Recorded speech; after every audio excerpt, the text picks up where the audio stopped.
Hello, how are you? Wherever you are, I want to believe that our good Lord is taking good care of you.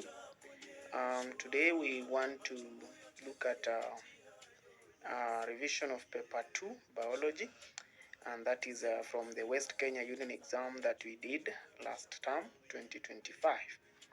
So before we do that, let's believe and pray. Heavenly and everlasting Father, it's another wonderful moment that Lord, we want to go through biology paper 2. May you, Father, begin with us, go through with us, and even end with us. Let it stick into our mind for future use. It is in the name of the Father, the Son, and the Holy Spirit I do believe and pray. Amen. Okay, so welcome to our revision of paper 2, biology. So let's begin with question 1 of our paper 2, biology. So our first question is from classification, and the question states that the diagram below represents a certain organism observed by a student in an ecological tour. So part A, name the part labeled A and C, and then part B, name the division to which the organism belongs. And then part C, give 2 observable reasons for your answer in B above. Then define the following terms. Now, before we even define those terms, let's look at the diagram first. So this is our diagram. As you can see, we have this as our diagram, and this is a diagram of basically liverwort, because you can see we have this leaf-like structure, and then we have this roots-like structure, and then we have the where the spore is, this region where we have the spores, and then we have the thallus, which is the stalk-like structure, this one, and then that is it. So part A is this region. Part A is this region. This is the region where we are talking about, part A. You see, this is the leaf-like structure. The flat surface is known as the thallus. The flat surface is known as the thallus. Then we have part C, this stalk-like structure. I've told you this is the seta, which holds the capsule. Then the division, of course, this comes from the division bryophyta. Remember to always write your division beginning with a capital letter, because in this classification, only the specific unit is written using small letters. Okay, so observable features for that will justify this organism come from division bryophyta. Number 1, it has what? It has what we refer to as a capsule. It has capsule. Then it has undifferentiated thallus. You see this leaf-like structure, the one I've told you. And then it has long seta, the one that holds the capsule. And then it has rhizoids, which acts as roots for anchorage and absorption of water and mineral salts. So species is the smallest unit of classification whose member can naturally interbreed to produce viable offspring. Binomial nomenclature, this is basically the double naming system of living organisms, where some people call it two-name system comprising of the genus and the species. Okay, let's move to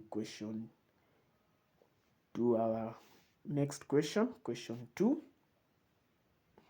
Before we move to question 2, we have part E of question 1, which is about still classification. Give the name of the following leaf form observed in plants. This is a pinnate leaf.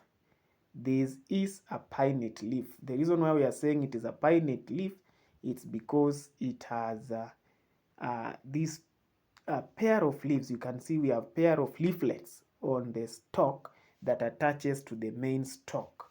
So that is it.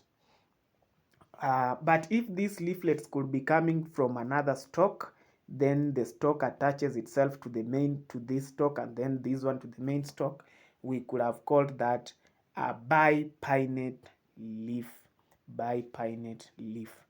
Okay, let's move to question 2. Question 2 comes from respiration.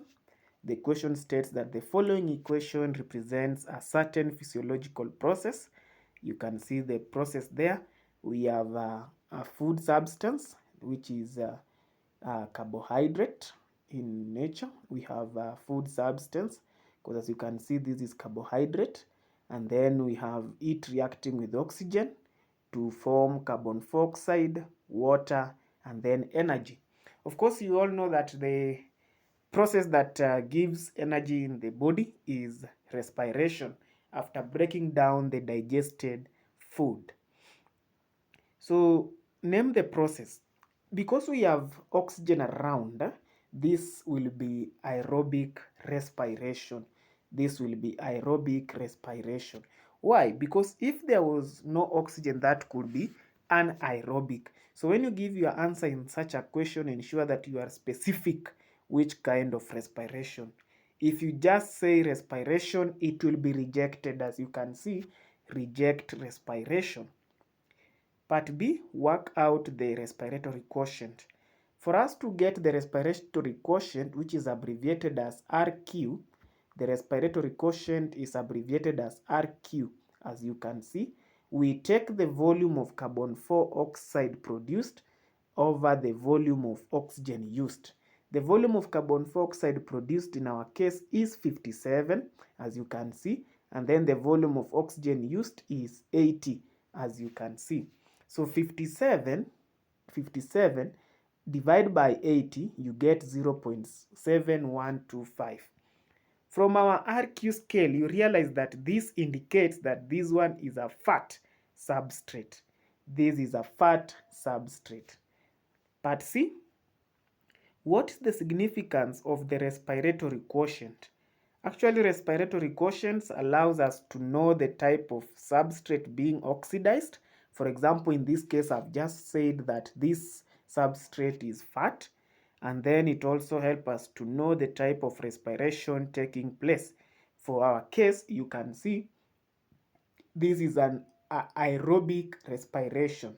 So thanks to RQ, we can know the type of respiration taking place. Name the compound that stores energy released during the oxidation of glucose. The currency or the form in which energy is stored. This energy here, how is it stored? This energy here, how is it stored? You see, this energy is stored in form of ATP. Energy is stored in form of ATP. So you realize that this energy here is stored in form of ATP. And then the next question, what is the significance of getting rid of lactic acid formed in animals immediately? The lactic acid is toxic and it must be removed in the body immediately it is formed. So the answer here it is that the lactic acid is toxic to the body cells. And then part F, what is basal metabolic rate, abbreviated as BMR? This is the minimum energy needed at rest. So you basically say it is the least amount of energy the body requires when it is at rest. Okay, we move to our next question. That is question 3. Question 3 comes from nutrition. It comes from nutrition. And then the question says, in an experiment, a leaf from a plant which had been kept in the dark overnight was boiled in water for a minute, boiled in alcohol, and washed in cold water. Iodine solution was then added to the leaf. So part A, why was the leaf boiled in water? Why was the leaf boiled in water? The leaf was boiled in water so as to kill the cells,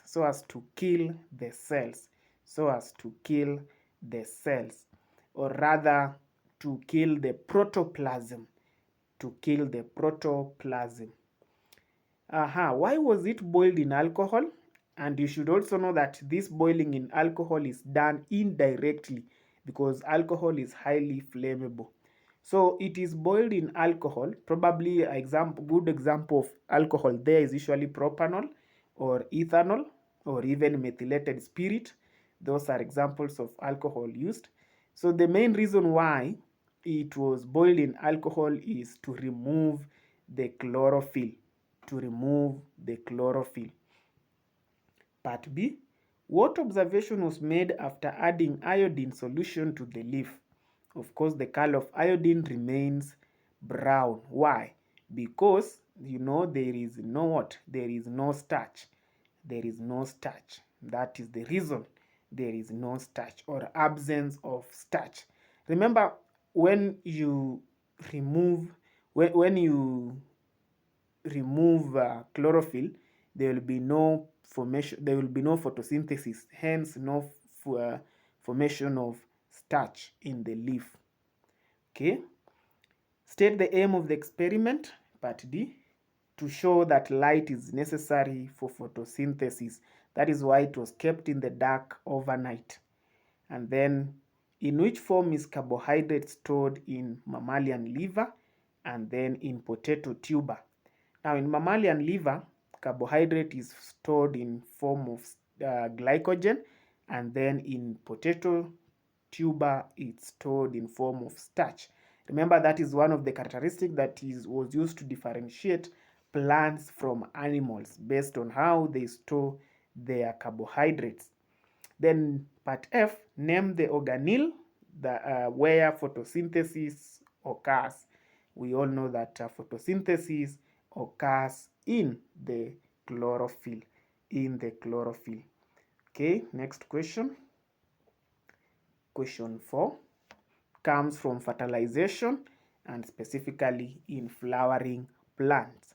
Part A of the question, what is meant by the following terms? Protandry and then self-sterility. These are some of the reasons why we usually have cross-pollination. Protandry and then self-sterility. When we talk of protandry, this is basically the condition where maturation of the stamen occurs before the pistil. In other terms, we are saying that stamen matures before the pistil. So you see, if stamen matures before the pistil, there will be no way that they can carry out self-pollination. And then when you talk of self-sterility, this is a condition where there is failure of the pollen grain to germinate off the stigma of the same flower. So self-sterility also prevents what? Self-pollination. So part B of the question, the diagram shows a stage during fertilization in a plant. We are to name the parts labeled Q, R, and S, and then state two functions of the pollen tube. Then basically label the micropyle in the diagram. So in this diagram of ours, you can see this is basically the diagram we are talking about. This one, this is the diagram.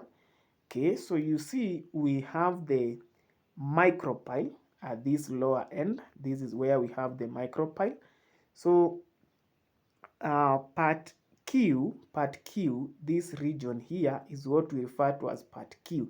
These are the antipodal cells. And then part R of this diagram is here. Remember, these are the polar nucleus. We have the polar nucleus. And then part S, this is the egg cell. The egg cell. When you talk of fertilization in flowering plants, it's usually in a double form. We shall look at it later on in the last question. So state two functions of the pollen tube. The pollen tube is the tube that delivers male gametes to the embryo sac. The tube that delivers male gametes to the embryo sac. Hence, it is a pathway through which male gametes reach the embryo sac to enhance fertilization. It prevents other pollen grains from germinating or rather developing into pollen tubes, hence preventing multiple fertilization. Okay, next question. Question 5 comes from gaseous exchange. Question 5 comes from gaseous exchange and it is specifically in animals. So we are to state two adaptations of the frog's skin to gaseous exchange. You see, all the respiratory surfaces usually have same characteristics. For example, they are all thin, they are all moist, they are all vascularized. And all these three characteristics are usually to facilitate faster rate of diffusion or faster rate of gaseous exchange. So number one, they are thin. The skin is thin to reduce the diffusion distance. The skin is moist to dissolve respiratory gases in solution form. And then the skin is highly vascularized to increase concentration gradient or rather transport gases. Part B of the question, explain how the human nasal cavity is adapted to gaseous exchange. The nasal cavity, how is it adapted? Remember, it is in the nasal cavity where we have things to do with the hair-like structures. We have blood vessels there. We have mucus there, and even the cells that secretes the mucus. And then remember, still in the nasal cavity is where we have what? The olfactory cells. We shall look at what the function of the olfactory cells. So let's begin with the olfactory cells. They detect smell, thus enabling the organism to escape unpleasant or poisonous fumes. Now, you might wonder, how is this related to gaseous exchange? You see, when the organism, for example, nasal cavity is found in mammals, when a mammal takes in poisonous gases or fumes, it will go to the respiratory system and affect or toxicate the respiratory system. So thanks to the olfactory cells, they are the ones that detects such kind of situations. Then it has also hairs. The hairs helps to trap dust and other solid particles, thus preventing them from entering into the lungs. It also has mucus, secreting cells which produces mucus, and we all know the function of mucus is to trap dust and other microorganisms. Lastly, it is highly vascularized. Why? In order to warm the air entering into the what? The lungs. Into the lungs. Again, it is highly vascularized for diffusion purposes. For diffusion purposes. So you must know that the nose in mammals, they usually have hairs, mucus, blood vessels, and olfactory cells.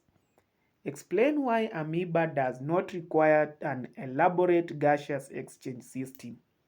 You see, amoeba is microscopic. The entire body of amoeba is usually in contact with the environment, and in most occasions is usually water. So it is in contact with the what? Water. So amoeba uses simple diffusion due to its large surface area to volume ratio. So its entire body is in contact with the surrounding water and has a large surface area to volume ratio, hence does not require what? An elaborate or complex gaseous exchange system. That's why we are saying diffusion or gaseous exchange in amoeba is basically through simple diffusion. Then the next part of the question, name the respiratory disease caused by Bordetella pertussis. That is whooping cough. Whooping cough is the disease caused by Bordetella pertussis. So that is whooping cough. So up to that point, that is the end of our section A. Remember, section B is where we have the graphical question and then the essay questions and then the essay questions. So let's move to that section where we have graphical questions, and the essay question. So in question 6, the question states that the table below shows quantities of sweat and urine, how the sweat and urine vary with external temperatures. So you can see this is the table we are talking about. This is the table we are talking about. We have the external temperature, urine in cubic centimeters per hour, and then sweat in cubic centimeter per hour. Part A of the question, using the same axis, draw a graph of quantity of urine and sweat against the external temperature. So basically, this is a question that tries to test our knowledge in thermoregulation. Do we understand the concept of thermoregulation? And when we talk of thermoregulation, is something to do with temperature regulation. Now, as temperature rises, you realize from this data that we have, sweat increases, whereas urine decreases. There's a rationale behind that, because when there's high temperature, it will mean that we have to increase the rate at which we are sweating so as to cool off the internal temperature. Remember the homeostasis concept. And then in the same event, we have to reduce the amount of urine that we are excreting from our body. So one thing you should know as you are drawing the graph, the key points that are usually examined, is number one, the scale. Always choose a scale that is correct, that can fit to the space that you are provided. Mostly it is usually half a page. So choose a scale that will fit in that page. And remember, scale is usually awarded as 2 marks. So having a good scale, and remember when you talk of the scale, is both the x-axis and the y-axis. So if this is your graph, you ensure that this scale is correct and also this scale is correct. So this one that goes this is the y-axis and then the x-axis. So ensure that you have a scale that fits correct. And then plotting is another thing. Ensure that as you plot, the values of the y-axis are correctly plotted, and then the values of the x-axis are plotted correctly. And then as you draw your curves, you see plotting marks also includes drawing the curves. Assuming this is our first curve and this is our second curve, you must label this one as curve A and then curve B, depending with the data that you've been given. And then that is labeling. And then after labeling, you ensure that your curves are smooth. These curves should be smooth. You don't draw the curves using a ruler. No, use a free hand. So that is it. So you draw that graph and then ensure that you take a snap of the graph and post it at the comment section. So that is your assignment. You ensure that you draw the graph, take a picture of it, and then send it to the comment section, or send it to the email that is there in the introductory section, in the introduction section. Let's move to the questions. We have part B, which states that state the quantity of urine and sweat produced when external temperatures was 12.5 degrees Celsius. Now, if you draw that graph well, you will realize that the urine is at 75 cubic centimeters per hour, and then the sweat is at 15 cubic centimeters per hour. Remember, these values are awarded with a deviation of plus or minus 1. So if you got 74 or 76, you can still earn a mark. Or if you get 14 and 16 for the case of sweat. Roman 2, of part B, state the physical process through which the body was cooled by sweating as temperature was rising. You see, how does sweating occurs? Sweating occurs through evaporation. Remember, the losing of a liquid in form of vapor, that is evaporation. Then Roman 3, account for the quantity of urine produced as the temperature increased. So you realize as temperature increases, the amount of urine produced decreases. That is the observation. As temperature increases, and I want you to be very keen on how we answer this question, how we account. You see, you cannot account for something that you've not observed. You must first of all observe. So the observation here is that the temperature increases. As the temperature increases, the amount of urine do what? Decreases. So we justify, we give a reason. This is because increase in temperature increases sweating, which raises the osmotic pressure of blood. So you see, that is the reason. Then after that, now it will cause more water to be reabsorbed into the bloodstream in the kidney tubules, resulting in production of little but concentrated what? Urine. So you must first of all state the observation, then give a reason to the observation, and then finally justify your reason and observation. Okay?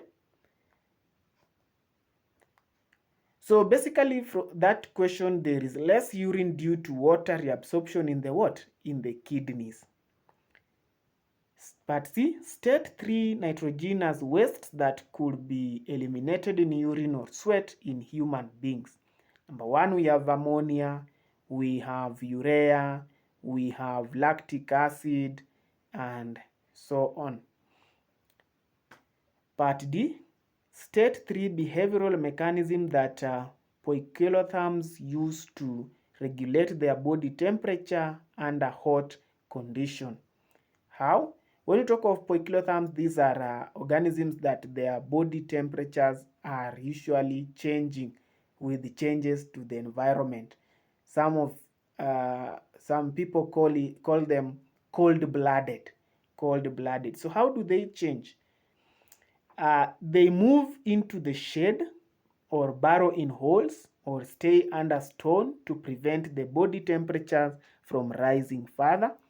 An example of crocodiles open their mouth to increase heat loss by evaporation or move into the cool water. So that's why you see some reptiles such as crocodile, when it is too hot, you'll find them, they have widely opened their mouth. Apart from feeding the insects, feeding from the insects, it is also a way of cooling off their body. And then we have another one, aestivation. This is remaining inactive for the period when it is hot to reduce metabolic rate, hence producing less heat. Now get to understand, when we talk of aestivation, is different from hibernation.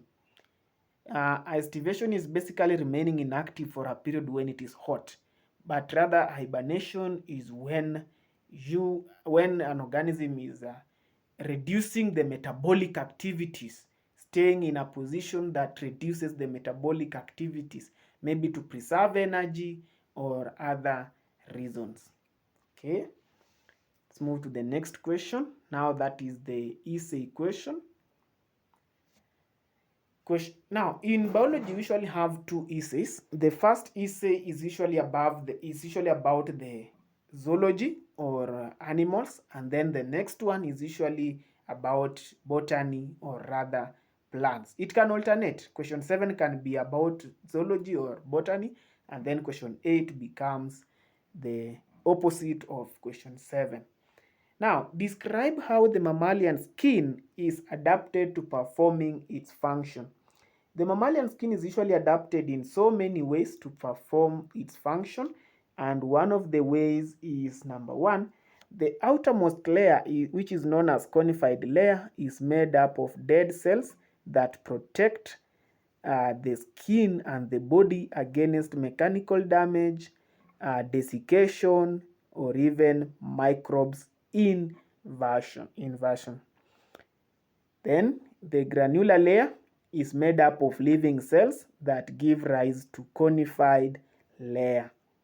We have the Malpighian layer, which actively divides. It has actively dividing cells that give rise to new epidermal cells. The granular layer contains melanin. So what's the function of melanin? To protect the skin against UV rays. UV rays is what we refer to as ultraviolet rays. It also has sweat glands or sudorific glands that produces sweat which evaporates, thus reducing body temperature. Under cold condition, little or no sweat is produced, thus heat is conserved. The sweat contains water, sodium chloride, uric acid, urea, hence the skin acts as an excretory organ, you see, and on doing so it is performing its function of excretion.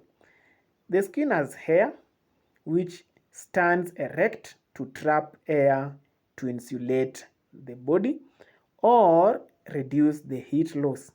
When the temperature is low, the hair will lie flat to allow heat loss from the body. It has nerve endings which are sensitive to stimuli such as heat, cold, pain, pressure, touch, and so on. It has subcutaneous fats which are also known as adipose tissues that insulate the body against heat loss. Again, it has arteries or capillaries or blood vessels that supply food, oxygen, and removes excretory products.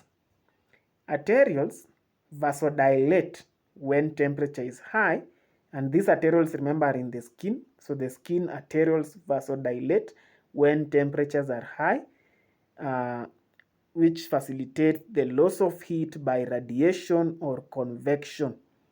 The same arterioles will vasoconstrict when temperatures is low so as to conserve heat or minimize heat loss. It also has sebaceous gland which secretes sebum, which is an antiseptic or water repellent that prevents the skin from drying or rather desiccation, and also cracking, and thus keeping the skin in supple. So these are some of the ways that the skin is adapted to performing its function. Now, this is an essay, and an essay, you have to give an introductory statement, introduce something about the skin, and then at the end give a conclusion about what you have been discussing in your body. So the essay usually has introduction, the body, and the conclusion. You introduce a little, like a sentence, and then after the body you also give a conclusion of a sentence. You say, based on these reasons that you've given, they validate that indeed the skin is adapted to perform its function. Okay, let's look at the next question, which we are now sure that that question must come from what? From botany. Question 8. Question 8 comes from double fertilization in plants, of course. So part A, describe the process of double fertilization in flowering plants. So in double fertilization, the pollen grain lands and stick on the stigma, of course, pollination.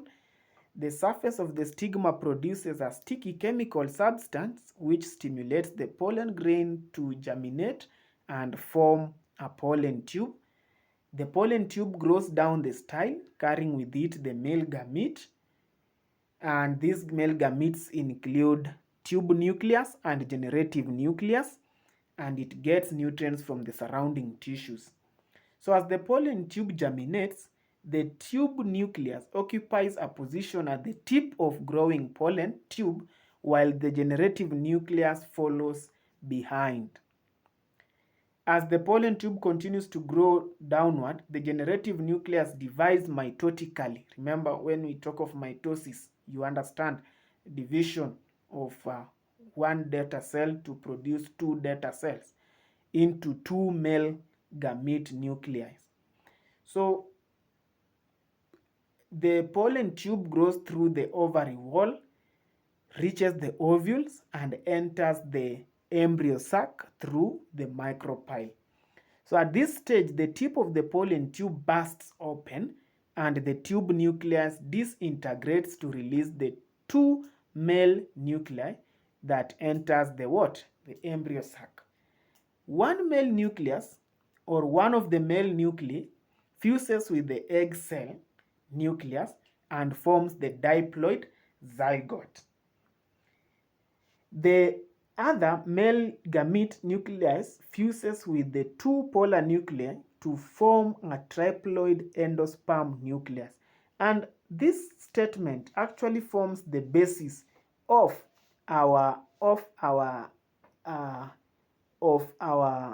description here.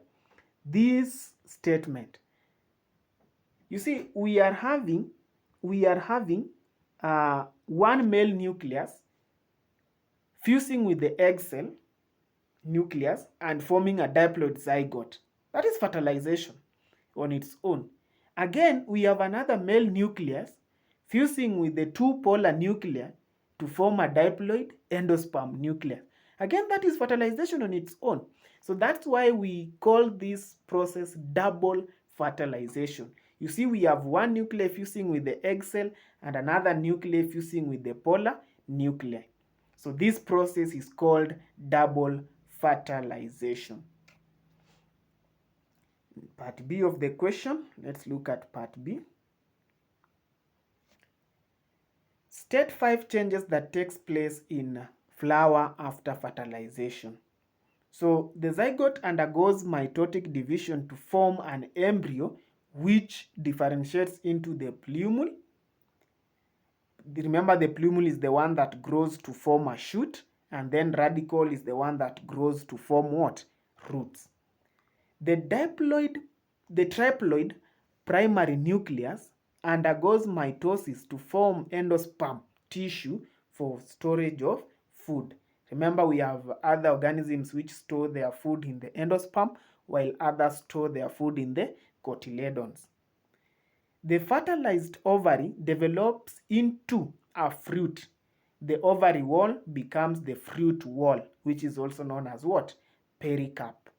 The ovules develop into seed. The integuments from the testa or seed coat, the integuments from testa or seed coat. Then we have the style, stigma and stamens will dry up and fall off. The calyx will persist, or it may dry up and fall off, the calyx, remember? And then we have the style, which will leave a scar on the fruit wall. So when you look at the fruits after fertilization has taken place, you'll realize that we usually have something at the bottom there, which we refer to as the scar. The scar, it is usually left there by the style. So remember the integument, this statement of integuments, the integuments from the testa will actually form the what? The seed coat. The integuments from the testa will form the seed coat.